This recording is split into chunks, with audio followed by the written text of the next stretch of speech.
I recently did a video on what I'd do if I rebooted Superman. Now to cover his villains. His big villain for his first year in Metropolis is Intergang, led by the Ultra Humanite. When the sci-fi gadget goes awry, Humanite's brain is transferred into something more durable. Intergang is a mess without a single leader, and Humanite has a hard time regrouping once other criminals see the power vacuum and try to step in. Speaking of, Lex Luthor sees Superman as a potential ally until he sees how incorruptible he is. My favorite Luthor blends the mad scientist with the businessman. Lex was born in the slums of Metropolis, but erased any trace of his origins before he made his fortune. Lex traveled the world, interned with Ra's al Ghul, betrayed young beat reporter Perry White. During Lex's travels, he gets some alien tech, tears it apart, and rebuilds it in a dozen different ways and builds his fortune. While Lex says Superman holds humanity back, that's what he tells himself. He doesn't realize he's full of it. Lex is a family man. Having a legacy would be super important to him, and I wanted to give him adversaries other than Superman. Think sci-fi Succession. They've each got their own goals, but occasionally they work together to destroy their enemies. Lex's wife, the Contessa Erica Alexandra del Portenza, is an intellectual rival who isn't intimidated by Lex and occasionally outsmarts him. Despite her schemes, she and Lex respect each other. Lex doesn't hate everybody. If you work hard and make something of yourself, he respects you.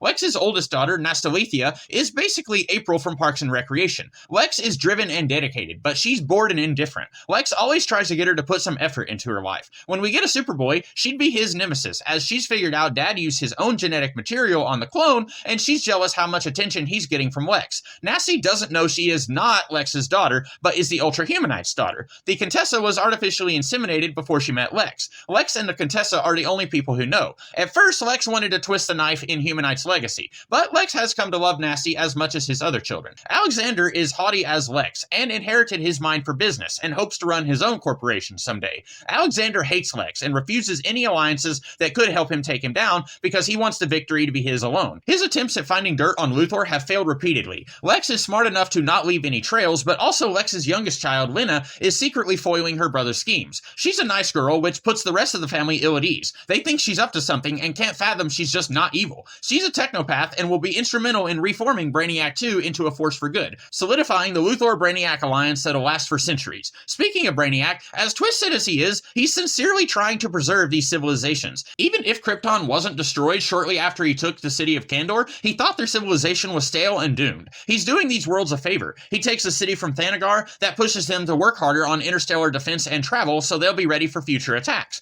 Brainiac is why so many civilizations reach for the stars. He has nothing to do with the destruction of Krypton, though taking a city didn't do the planet's unstable core any favors. Brainiac should be used very sparingly. As goofy as it is, I love the bottle city of Kandor and the story opportunities it provides. Not just Kandor, but when Superman temporarily drives Brainiac away, he's able to steal all the shrunken cities. Mr. Mixius Spitlick is trying to prepare Superman for future encounters with Vinkitvix, a fifth-dimensional entity who wants to destroy the third dimension. His motivations are incredibly alien to us. Even Mixie should be difficult to figure out. While he isn't evil, his methods of assistance are counterproductive from a third-dimensional point of view. Like Brainiac, when he shows up, it's serious business. Our next foes are the Authority. One of the first Authority stories had them flood Italy on an alternate world. This was the home base of an evil alien regime, but Superman wouldn't be okay with this. They'd clash with him a few times before they would leave to travel the multiverse, where we would get a spin-off. The problem with characters who originated from the Wildstorm universe is this world was not meant to be part of the DC universe. So once these worlds were merged, you have to be careful how you use them in the DC universe. Casting the Authority as adversaries for Superman makes sense to me. Zod, I am going to tackle in another video. There are other Superman baddies I'd love to see, but I don't have a hot take on most of them. I hope you like this, and if you do, I have other ideas coming in the future. Until then, have a good one.